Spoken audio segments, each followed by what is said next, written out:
Autoline After Hours is brought to you by Bridgestone Tires, your journey, our passion, and by Lear, a global leader in automotive seating and electrical systems. This is Autoline After Hours with John McElroy and Gary Vasilash, episode 349 for September 29th of 2016, Driving with Payne.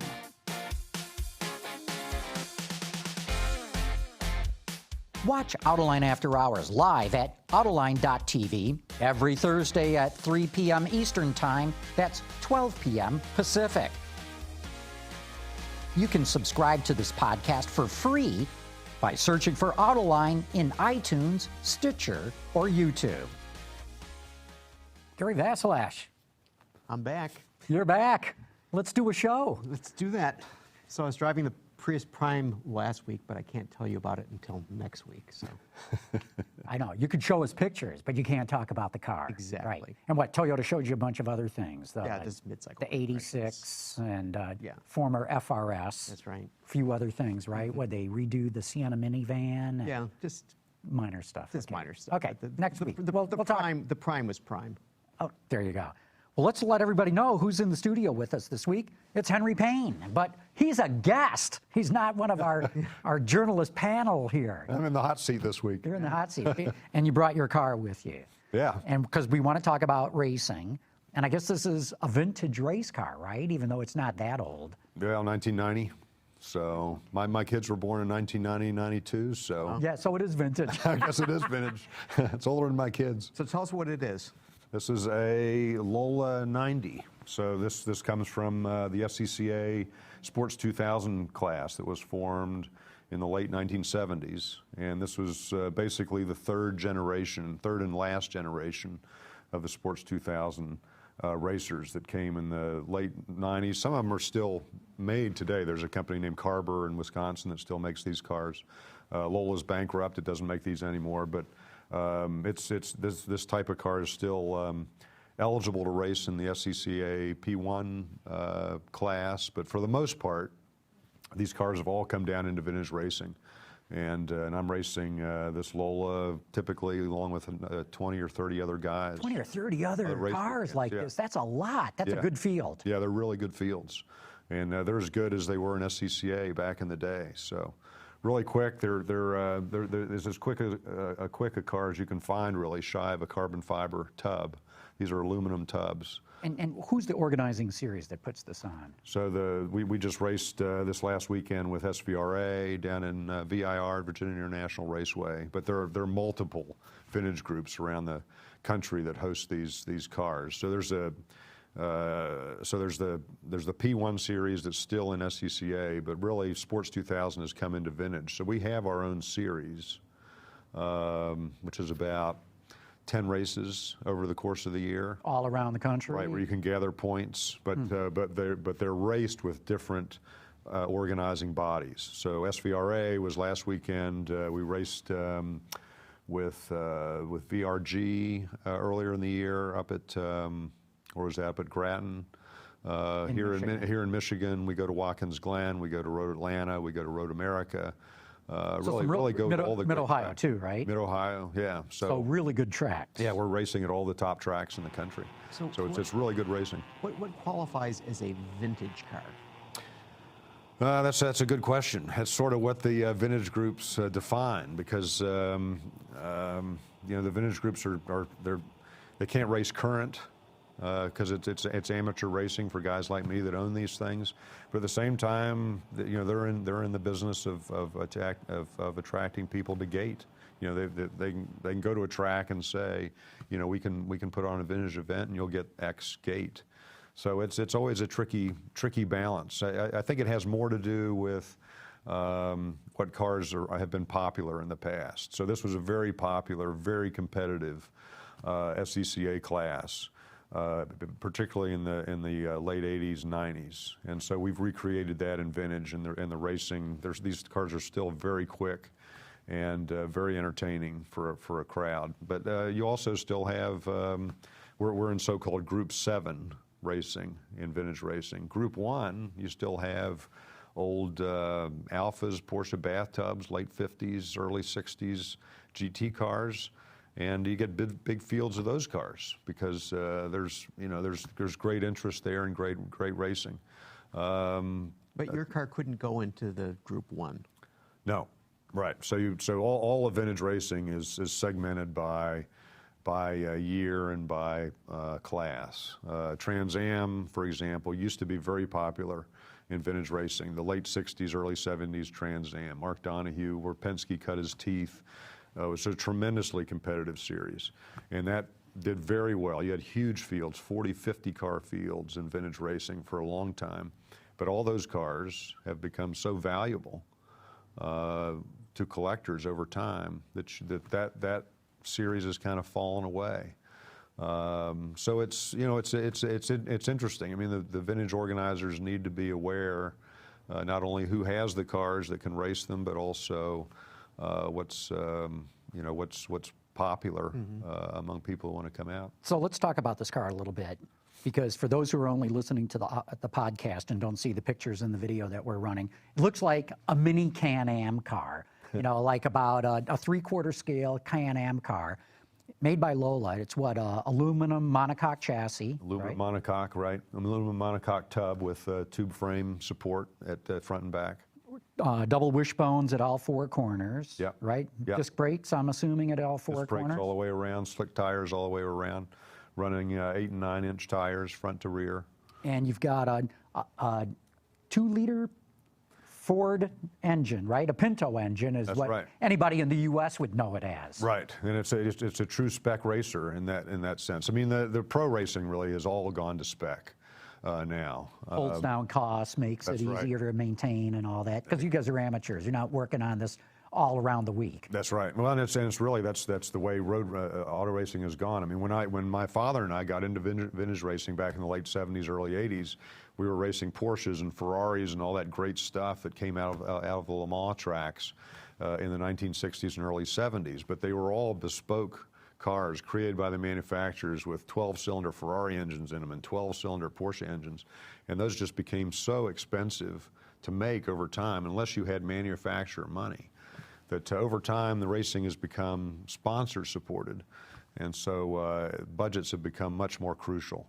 And so most spec racing, from IndyCar down to Sports 2000 racing in SCCA, has gone spec, with spec engines, spec tires, that sort of thing, in order to hold the cost down. Sure, it makes sense.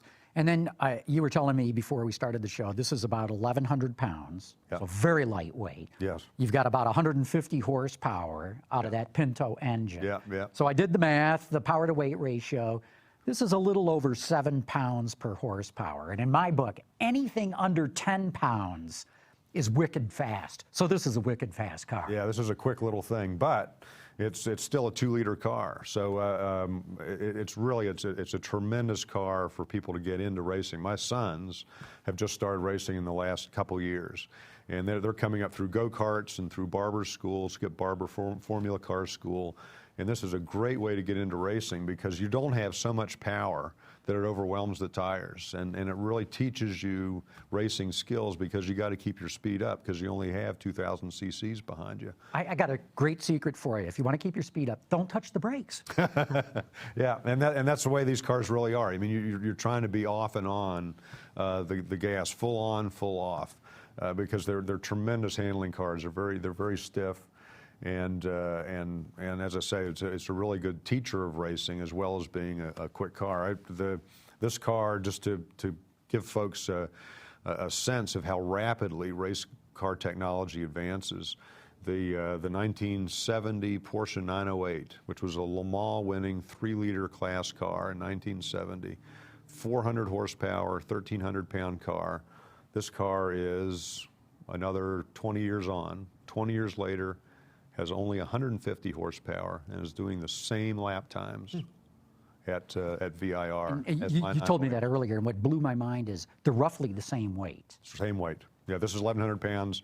The 908's 1,300 pounds. It's the difference between a aluminum monocoque tub and a full tube frame. And that's what I'm getting at. It's not as if this car has a much better power to weight ratio than the Porsche. It does not. That's the right. Porsche has a better power-to-weight ratio. That's right. And what you're saying is, because of the design of the suspension, the geometry, but especially the stiffness of the chassis, this car sitting here might have won Le Mans in 1970. Yeah, it's really remarkable. You can only go back in time.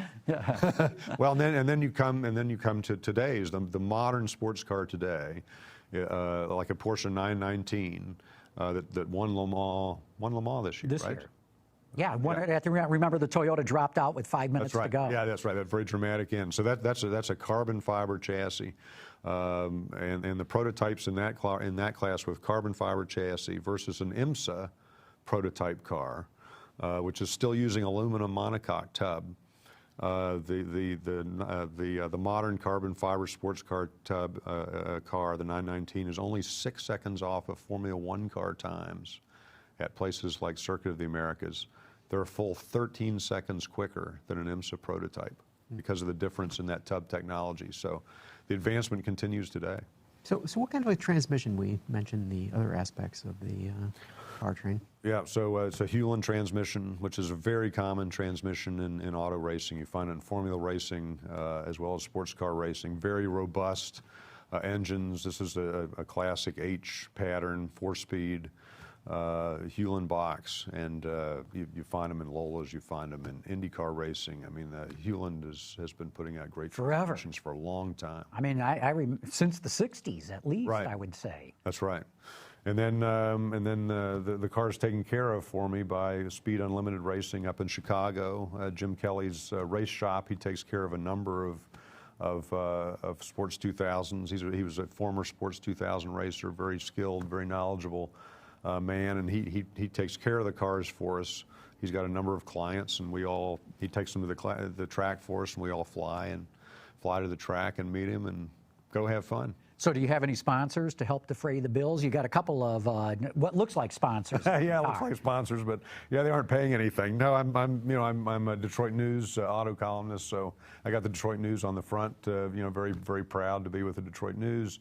And then my family has a small manufacturing company back in West Virginia that my father created years ago, and I'm still on the board of. And that's Payne Controls. That's Payne Controls. Okay. So yeah, we give them a little publicity, but yeah, no, yeah, you got to have TV really to attract sponsors, and we're just amateur racers having fun. So you mentioned your father got you into this. Tell us a little about that.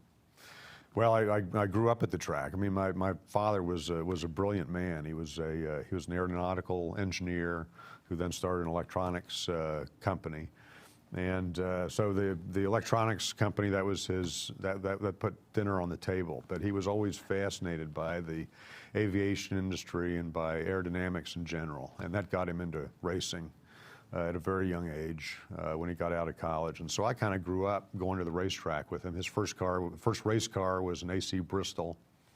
And then he got into Porsches. Being an engineer, he was naturally attracted to the Porsche engineering, felt that was the best engineering in the business. And so he bought some Porsches off when the factory stopped racing them, some of the Le Mans cars back in the 60s and 70s. And I started racing with him in the 90s, and we had a lot of fun together driving those Porsches. We had 906. I had 906 and 908, and he would drive a 907. But over time, those cars have just become so valuable. They become collector's items. I mean, we were just racers. I mean, he was a racing engineer. He wasn't in it for the glory. He just loved to race the best car out there. And over time, those cars have become 7-figure cars. Wow. I mean, they're incredibly expensive. They're very expensive to keep up. And so I wanted to keep racing, and I wanted my sons to race with me. And so I got into these cars, into the Lolas and the Sports 2000s that are just as quick, but are much more affordable to race. So who was faster, you or your dad? Yeah, over time, I got a little bit faster than Dad. and I'm afraid the same thing's happening I to say, me. who's faster, you or your kid? Yeah, this weekend down at VIR, my son Henry actually clocked a quicker lap than I did down at VIR for the first time, and so that's pretty neat. That's how it should be, actually. That's right. Every generation should be better than the last. Hey, look, let's take a quick commercial break right now. We'll come back and talk about more of this. But Carmen, let's give a shout out to our friends at Bridgestone. Okay, we're back talking vintage racing with the Lola. Is it appropriate to call it a T80? No, it's just a 90. So it's an interesting different. We were down at VIR this weekend racing, and there were T70s out there, the famous V8 powered Le Mans car from the early 70s. These 500, 600 horsepower beasts, and those are Ts. So that end of sports racing, I guess you could call it the endurance Lolas. The T70s, they went on through T298s, I believe, by the late 70s, are different than these Lola 90s, which just go by. There's they started as a 596, and the numbers get jumbled, but they don't have T's in front of them.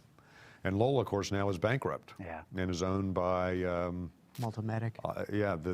Oh, really? Multimatic. Yeah, same company. Same guys making the Ford GT. Exactly. So Multimatic just bought Lola, which is interesting. And what's even more interesting is the fact that at the very beginning of the Lola company, that basically Ford had one of the founders of Lola work with it on the development of the original GT. Really cool. Yeah. So coming Henry, around full circle. Yeah. What do you have to do with this car during the season? I mean, like a set of tires. How long does that last? We're getting a set of tires out of a weekend. That's the expense. Wow. That's the big expense in the sport. When you're running slick tires, and we're generally getting 8 heat cycles, which is 8 sessions out of a car. And So one weekend, you throw them away. Yeah, huh? one weekend, $1,000 for tires, and they're out the door. So that's really the big expense in this type of racing, because these cars are pulling north of 2G on the track, very high G, very quick cars, and that's very demanding on the tires. And you get the heat cold cycle, and they wear out after about 8 cycles. Does that mean you don't drive in the rain? Yeah, I mean, racing. I don't make money at this sport, so the risk of rain. Do other guys do? I mean, with They do, yeah. So we don't bring rain tires to the track, just so we kind of don't tempt ourselves.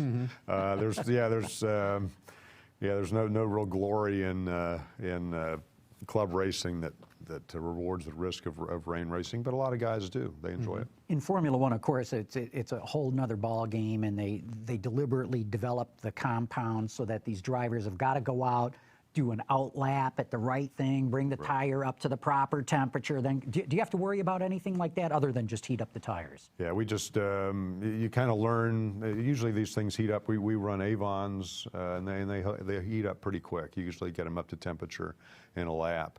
But we run with Trans Am. Is one of the partners that we run with at tracks. We were at VIR with Trans Am, and a lot of those guys put on the tire warmers, so that they're good to go as soon as they go out on the track. But they have sponsors, and a lot of this is just where you are on the expense scale.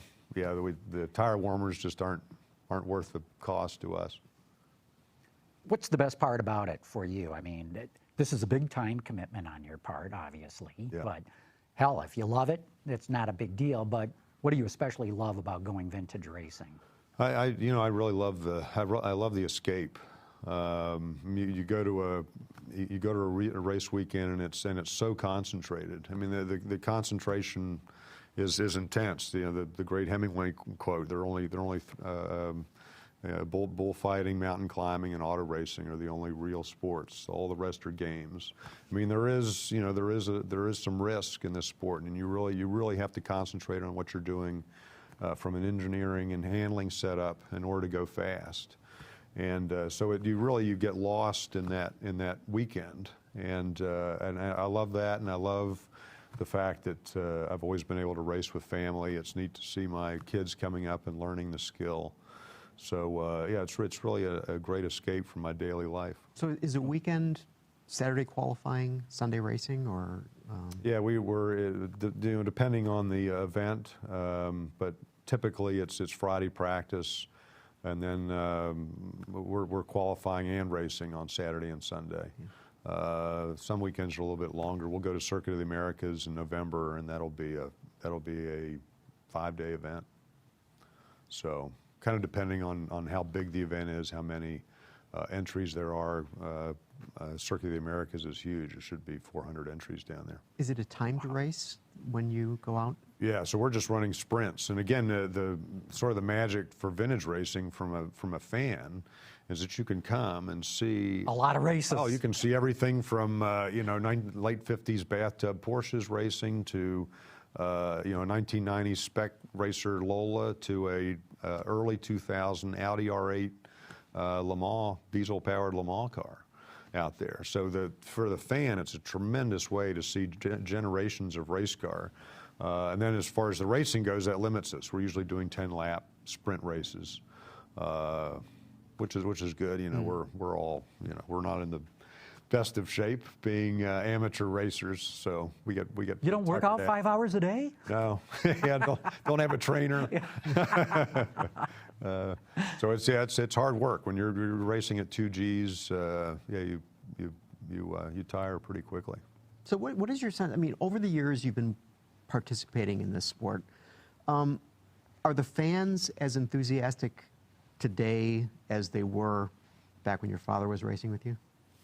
I think they are. They call this. We always refer to this as the second golden age of muscle cars in the production world, and I think that's translated to racing as well. I mean, there's an enormous amount of racing out there these days. Part of that has been fueled by vintage, which vintage racing really came online in the early 1980s as people realized there was nostalgia. So we're still feeding on the nostalgia of the first golden age of racing of muscle cars, and now I think we're seeing a lot of these cars out there today in similar series. Trans Am today, it's very different than it was back in the 1970s. Trans Am, but it's still back. It still has Corvettes and Camaros and Mustangs and all these great muscle cars on the track. Formula One, Le Mans. Yeah, there's a tremendous amount of out there for a fan. So yeah, I think there's still interest. Yeah, that's interesting that you bring that up, Gary, because that was one of the comments I heard at this year's Dream Cruise, is it didn't seem that there was as many vintage cars this year, but a lot of brand new muscle cars out there. And, to your point, Henry, this is the real golden age, or a second golden age of performance vehicles. In fact, one of the topics I wanted to ask you guys about, going into the news is Ford's announced its sales of its performance cars. Yeah. In fact, I'm getting a notice from the control room here. We got to take another very quick break. Let's come back and talk about performance cars. I know we got a number from Dr. Data and other things to talk about, so we're going to take a quick break right now.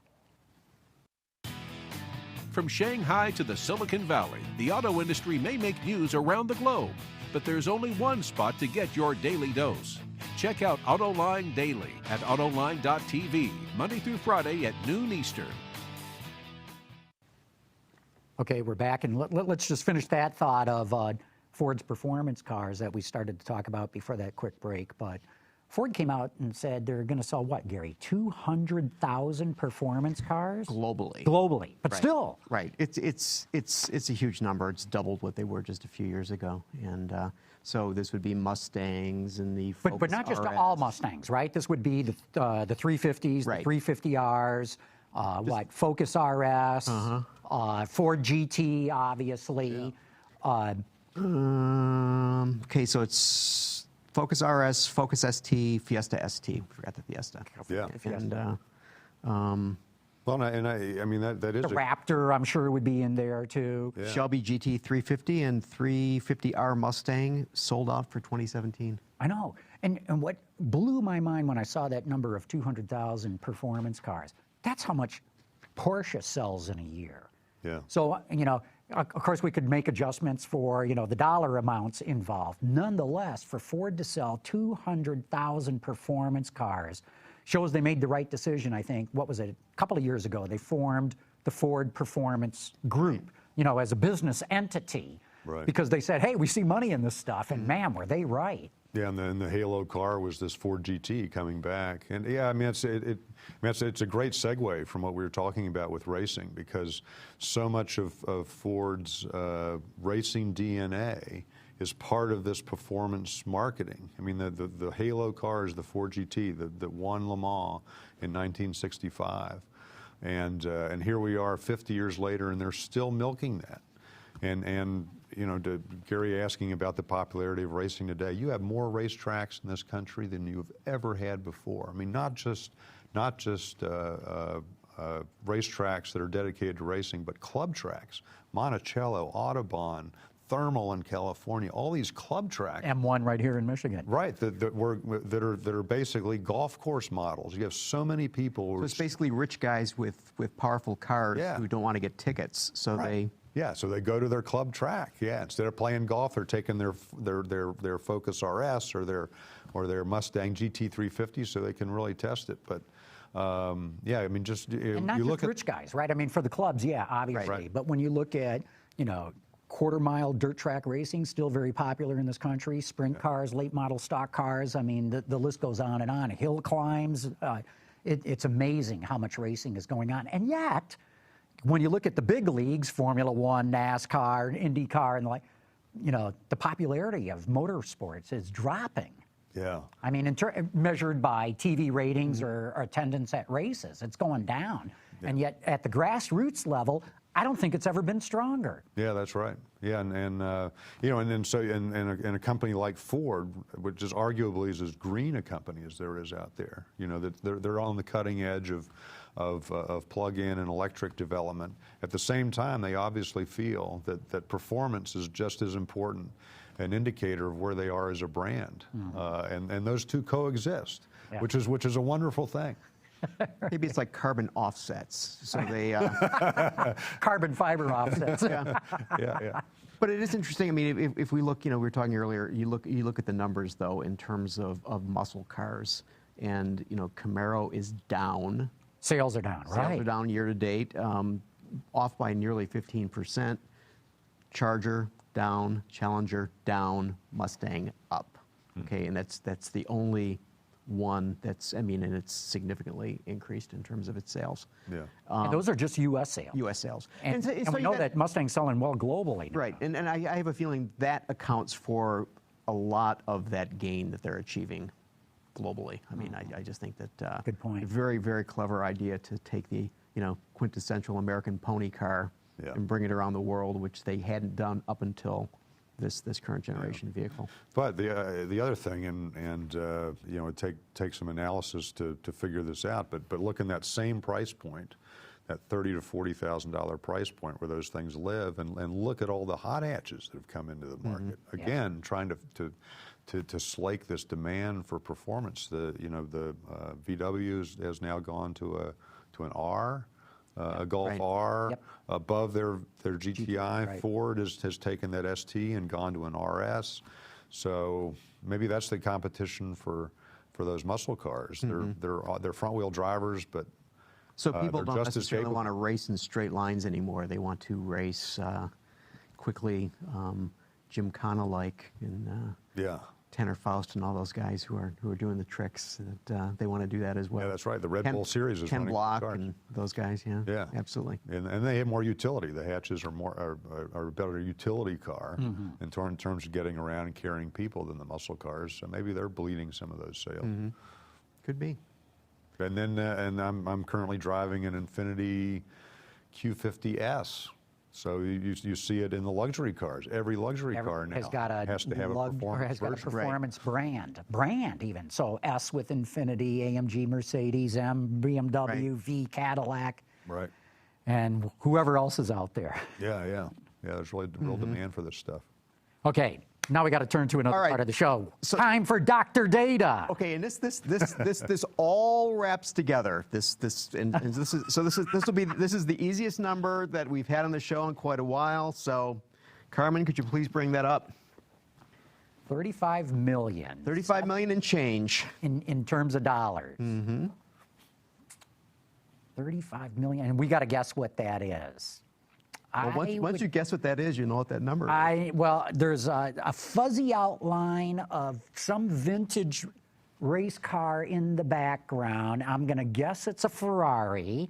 I'm going to guess that that is the highest price ever paid for a car. Henry? I think that's right. I think John's got it. Boy, you guys are so close. So close. All right, Carmen, bring up the second one, please. Okay, so this is a 57 Ferrari 335 Sport. Okay, this is the most expensive car sold at auction this year. Wow. Okay, through the year, most expensive car. It was sold in Paris at a auction, Arcturo Paris. And it's the second most expensive car ever sold. Whoa. So I will guess that the most expensive is another Ferrari, and it's a Ferrari GTO. Or, I was going to say Testarossa. 1962 Ferrari 250 GTO, serial number 3851, sold for $38 million back in 2014. Wow. So rich guys, fast cars, racing, it all comes together. And I'll give you a great little story. 1969, I'm at the Bell Fountain Hill Climb with my father, who had just bought his first Porsche, and there's a Ferrari GTO sitting there at the hill climb for sale for $7,000. We walked around it, and my dad said, "Italian piece of junk." Solid rear axle. But he was a Porsche guy, right? That's right. So Probably come on. at some point somebody said, "Clem, why aren't you running that Ferrari up the hill?" And he said, "Because it got to be too valuable." That's right. Just like you're talking about why you don't race Porsches anymore. That's right. Well, we were talking a little bit here about Volkswagen, and boy, this has been a big week, not a good week necessarily for. Well, they haven't had a good week in a year, right? With the ongoing diesel situation, and it's sort of interesting, Henry. We had you on the show like when that story broke last year, so once again, full circle thing. Yeah. So. Two big bad pieces of news. Well, so Audi lost its head of technical development, who Head of R&D. hadn't been in the job for a while, and interestingly enough, he was the Audi former head of engine development. So Audi still has the problem with the 3-liter diesel. There's no identified fix for that, and the Justice Department is now looking at how big a criminal fine. Yeah, that's what everybody should realize is up to now, all Volkswagen has agreed to do is spend over $16 billion paying money to the EPA and the California Air Resources Board and the Department of Transportation for breaking emissions regulations. Right. Now the Department of Justice is stepping in and saying, okay, and here's what the criminal fine is going to be, although they're still trying to figure that out, right? Right, and so they're looking at it from the point of view of, how do you fine them without breaking the company? Without running it out of business. Right, taking it out of business. And I hasten to add, too, that the DOJ has run other companies out of business deliberately. And the two that come to my mind are Enron, which it deliberately took to pieces, and then Arthur Andersen, its auditing firm that audited all the numbers for Enron. Neither one of those companies exists today because the DOJ did take them out of business. Right. Yeah. Well, and it's not just DOJ. I mean, governments all over see the advantage of suing VW just to stock their own coffers. You look at what VW is paying the state of California, and you look at in the line items there, and part of it is to build an electric infrastructure. Right. I mean, it's so every government sees. Right. Profit in these fines, so it's a tricky time for VW. I mean, one of the shames, you just don't cheat. I mean, that's the lesson. I mean, you can cheat in politics, but you can't cheat in business. And it's a real shame because I was just on the VW Golf All-Track drive, and VW trying to get product out there so that they can change the conversation. Great product. They're not bringing any more diesels into this country. And diesel is a great technology. It is. It's a wonderful technology. I just drove the new diesel engine in Europe that's going into the Passat, which we will never see in this country. And it's really a pity. Great torque, great gas mileage, and we won't see it because of this. From Volkswagen. That's right. Meanwhile, others are bringing diesels in here. Yeah, it's sort of interesting. So last Thursday evening in Chicago, Chevrolet took the wraps off of the 2018 Equinox, and they made quite a big deal out of this. Now, this wasn't a drive. This was literally, here's an Equinox on stage, and we'll bring the curtain up, and we'll see the Equinox. And then they did this at the Museum of Science and Industry in Chicago, and they had a number of displays set up showing different aspects of this vehicle. But they're going to have an all-turbocharged engine lineup, and included is a 1.6 liter turbo diesel, 136 horsepower, 236 feet-pound of torque. And you know, I asked Steve Majoros who we'd had him on the show a few months ago, and you know, I said, isn't diesel dead in this market? I mean, why are you bringing diesel here? Now, part of it is, of course, that you know this diesel's coming from Europe. They're using it for Opel. They're using it for Vauxhall. Apparently, it's quite a diesel. It's called the whisper diesel in Europe because it's so quiet. Huh. But you know, but again, now, is this a good play for Chevy to have a diesel in this car? Well, I haven't talked to Chevy about it, but I suspect one of the things that's driving it in SUVs is that the batteries work well in the smaller cars, in the lighter weight cars. But as you put batteries into heavier things, it gets really expensive to haul all that weight around on a battery. Diesels are much more efficient in that regard. They're much better in the bigger vehicles. And you know, Audi, I know, wants to put a diesel in the Q7, their big SUV, and I wonder if Chevy is thinking the same thing. Now that everybody's gone to SUVs, including the tiny tracks, they can get good fuel economy by these things by feeding them with turbo diesels. That'd make a lot of sense. But your question's a good one, Gary. Is it the right thing for Chevy to do? We'll see, because if you look at their full-size pickups, the Silverado, the diesel sells decently in there. But if you look at the Chevy Cruze, which came out a couple of years ago with the diesel, boy, they can't give those things away. They just didn't sell. Yep. Meanwhile, though, Jaguar's coming in with its whole new platform, you know, its whole new, was it Ingenium family of engines? Yep. They're putting diesels in both the XKE, or excuse me, the XE and the F-Pace. Right. And another interesting, SUV. And another SUV. And Bentley is putting a diesel in the Bentayga. Mm-hmm. And in fact, you know, we talked all about 48-volt mild hybrid with electric supercharger. That's what they're using. They're taking the same engine out of the SQ7 Audi, and they're dropping that into the Bentayga, but with a diesel engine. And so the marketplace is going to decide whether diesel sells. Right. I mean, but the thing that it sort of strikes me, I think this gets to the point of the Cruze more than either the Jag or the Bentley, is the fact that, okay, the regular consumer, not the ultra-high consumer or higher consumer in the case of the Jaguar, what do they hear about diesels? Oh, those are the terrible things that pollute so badly, and didn't Volkswagen have a problem with those things? Oh, I'm not going to buy one of those. That'd just be awful. And you know, and so yes, having them is good for fuel efficiency, but if no one's buying them, yeah. But Gary, think of if and I don't know what Chevy's strategy is, but the Cruze, I don't know why they put a diesel in the Cruze for the reasons you say. But if you introduce them into SUVs where you can show the customer a real difference, not only in fuel mileage, but also in torque, which you need in a heavier vehicle, that may be a way to refresh the idea of a diesel.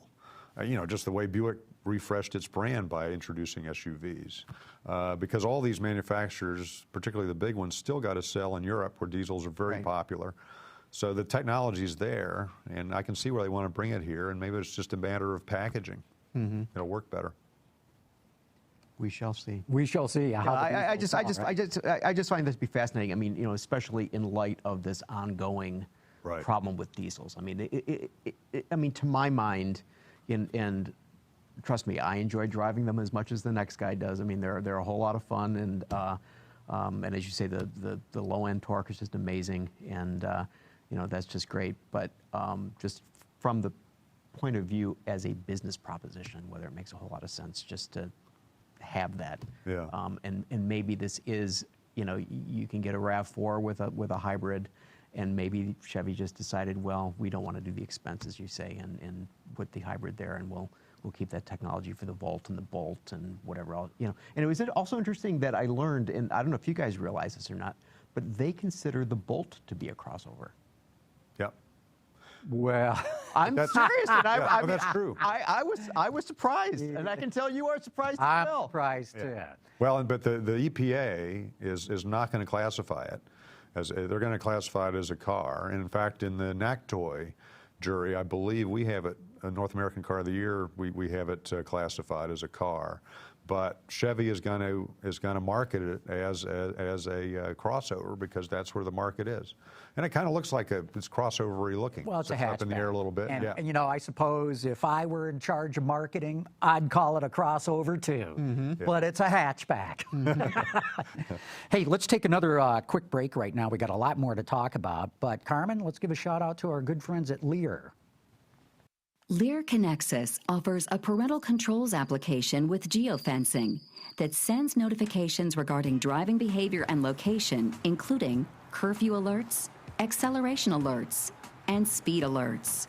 All delivered to a smartphone application that includes vehicle location, driver notifications, and a report card of driving history, including notifications when predefined geographic boundaries are crossed. For more information, visit Lear.com. Okay, we're back. We've been talking about vintage car racing and diesel engine. Oh, you know, just to finish that Volkswagen thing a minute, you know, all these fines are going to, I think they're going to cripple the company. Not kill it, but cripple it.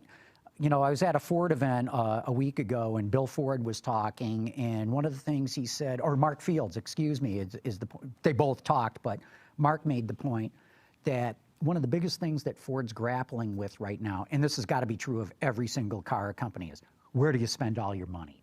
You got fuel cells and, you know, 48 volts, and you've got lightweighting, and you've got, you know, plant expand, you know, so prioritizing where you spend your, no one's got so much money that they can do it all.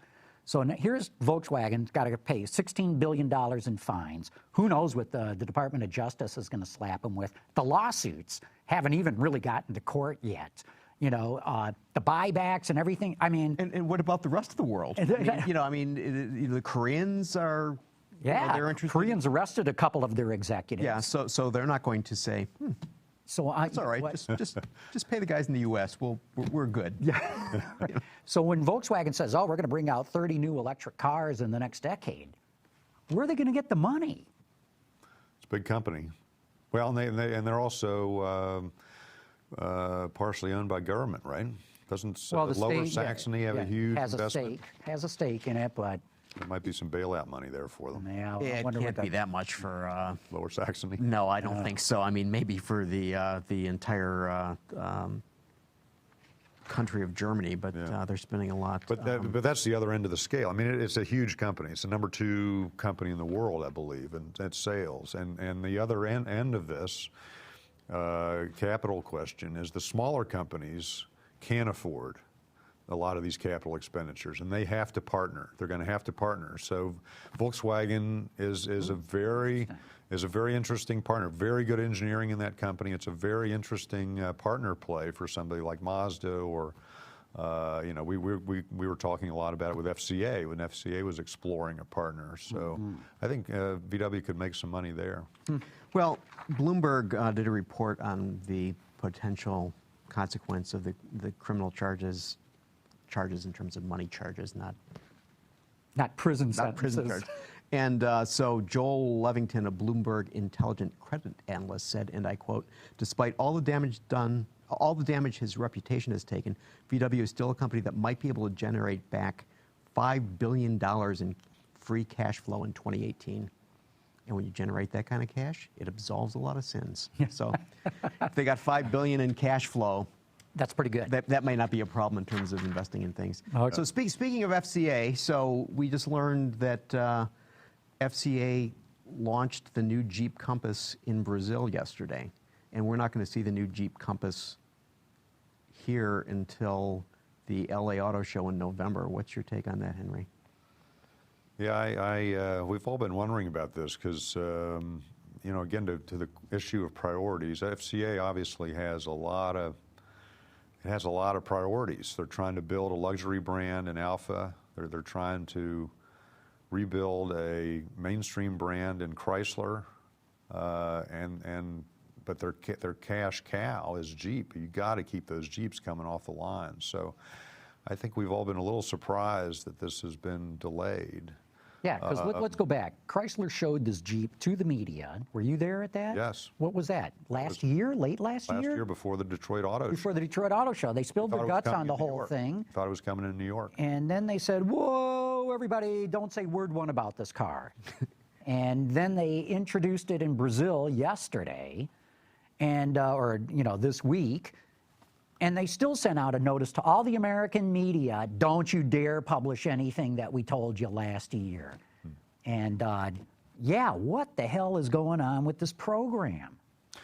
Well, you know, there's no doubt some good reporting out there on it, but it also may be just part of the global strategy. If they're in Brazil, I mean, a big they're building it in Brazil. Yeah, a big piece of the Renegade. They're going to build it in China. They're not going to build. They're going to build it. Renegade is Italy. It's Italy, and that's where the rest of the world is. It's on this small stuff like Renegade and Compass. Right. And so, you know, if that's what's going on, then that's good for them. I mean, Jeep is a great global brand for them, and the more they can sell them globally, the more it's going to help that company with its other problems.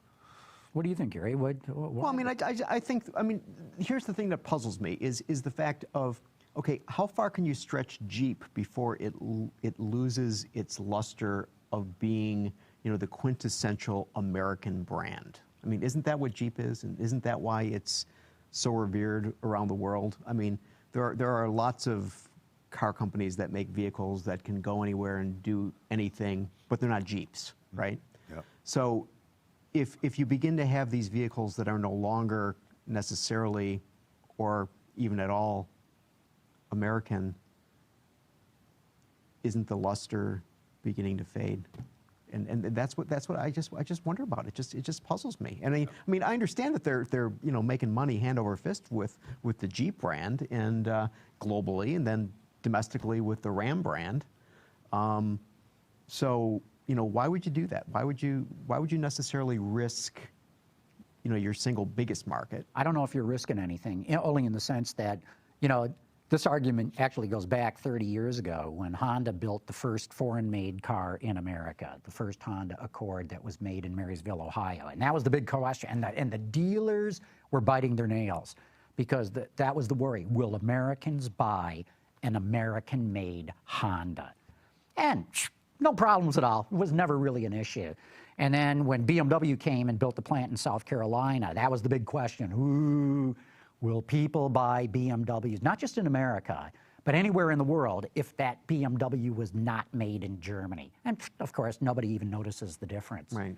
You know, what Sergio has said is the Wrangler always has to be built in America, that is the quintessential American vehicle, has to be built in America. But the rest of the stuff, clearly they don't care. But couldn't you make the argument, though, that companies like Honda and Toyota, because they have become so ingrained in the United States that they are essentially American companies now, that people don't necessarily look at them as being Japanese companies? Well, in America, that might be true, but right. in the rest of the world, they're perceived as Japanese companies. So my point is that as you begin to embed yourself in other countries in a significant way, do you not lose your fundamental identity as your nationality? I don't know. Well, you know, we'll see. I mean, Jeep is just such a powerful brand. Look at Land Rover. It's owned by Indians now. Right. And yet people want Land Rovers because they're the quintessential off-road luxury SUV. You know, Jeep is the affordable Land Rover. I don't think it matters where it's built. It's just such a powerful brand. You know, as long as they keep building it with the Jeep essentials, Right. Just the way Land Rover keeps their engineering bar high, I think Jeep's going to sell. And Land Rover is moving out of England. They've got, a plant going up in Slovakia and Brazil, too? I think. I'm not sure. They were talking about, in fact, they were even talking about building them in Saudi Arabia. That's when I was convinced they've lost their minds. That makes no sense to me whatsoever. Closer to the big market. Yeah, right. But that's a good question, actually. Over the long haul, does Jeep start to lose some of its cachet if it isn't truly an American brand? And then when Land Rover goes down market, they've got more competition, right? Yeah. And when does GMC come out with something that will be Jeep-like in terms of? They've got a Jimmy coming, I want to say 2018, that is absolute, so I hear, is aimed right at Jeep. Look, if you're Ford and Chevy, how can you let Jeep just get away with being Jeep? And I say Ford and Chevy, if you're Ford Motor Company and General Motors, how do you let Jeep get away with this for so long? It's like when Chrysler did the original minivan. You know, the other two guys in town here laughed their heads off until they saw the profits rolling in for Chrysler. You know, it's just astonishing to me that really the rest of the automotive world has essentially let Jeep go do its own thing. Yeah, but it's doing it at the same time that its durability numbers are in the basement. I mean, Jeep is still one of the most unreliable brand, and it doesn't matter. I mean, it's the power of the brand. Yeah, What it's, I wonder how bad. It's really hard to do. Look, you know, I'll tell you another company that scores very low in those J.D. Power's numbers. Subaru. They can't build cars fast enough. Yeah.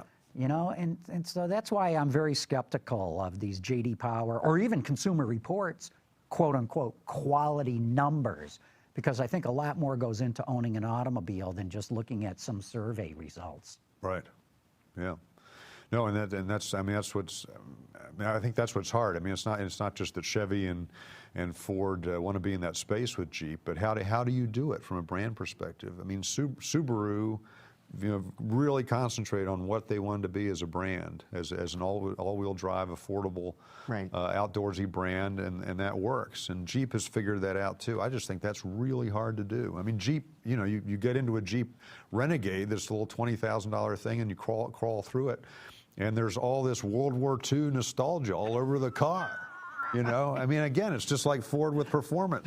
They're going back to 1965 Le Mans in order to sell today's cars. So that's a long time of a brand marinating and getting cachet. But you know, you call it nostalgia, and you're right, but it's also heritage. Yeah. And heritage counts for a lot. You Yeah. know, this is why, you know, Genesis, the new luxury brand from Hyundai, it's going to struggle for a couple of decades before it truly establishes itself, if it does, as a luxury brand, because heritage counts for so much. Yeah, particularly in that end of the market. Especially. But you know, it's interesting if you look at the Renegade and you look at all these throwback items that they put on the inside of the vehicle, but at the same time, if you look at the speedometer where they have the paintball splatter, which is speaking directly to the millennial who is just going, because they're not necessarily going to realize, oh, gee, this won World War II, and you know, I mean, that doesn't really matter. But I mean, I think that basically it would be possible for a company like Ford, which, I mean, if you go back in history, to go to your point, I mean, you look at those Model Ts, what they did to those things, and they turned them into like every vehicle imaginable, and to sawmills, and to tractors, and you know, you got a Model T, you can do anything with it. That Ford perhaps even owns that more than Jeep does, and if they would just be able to capitalize on that and just come out with something, because you know, some company that's going to be able to make, you know, the Raptor is sure as hell going to be able to make something that's going to go anywhere and do anything. I have no doubt of that at all. Hey, look, we've run out of time. I know we had other things to talk about, but we've burned it all up. So, of course, part of that was talking about Henry burning up the tracks. Yeah, having fun out there. It's great to be racing in America. Well, thanks for bringing your car by, your Lola 90. This is really cool having it in the studio. I've been wanting to do this all year long, as you know. So yeah, this is neat. It's really cool. Thanks, Henry, for coming by. Yeah, thank you, John. Thanks, Gary. Thank you. Gary, let's keep doing the show. I'm having fun. Yeah, me too. Okay. Great. But not right now. For now, we're signing off. We want to thank all of you for having tuned in. Autoline After Hours is brought to you by Bridgestone Tires, your journey, our passion, and by Lear, a global leader in automotive seating and electrical systems. Visit our website, Autoline.tv, where you can watch us live Thursday afternoons. Get your daily fix with Autoline Daily and in-depth analysis and interviews with Autoline This Week. There's all that and much more at Autoline.tv.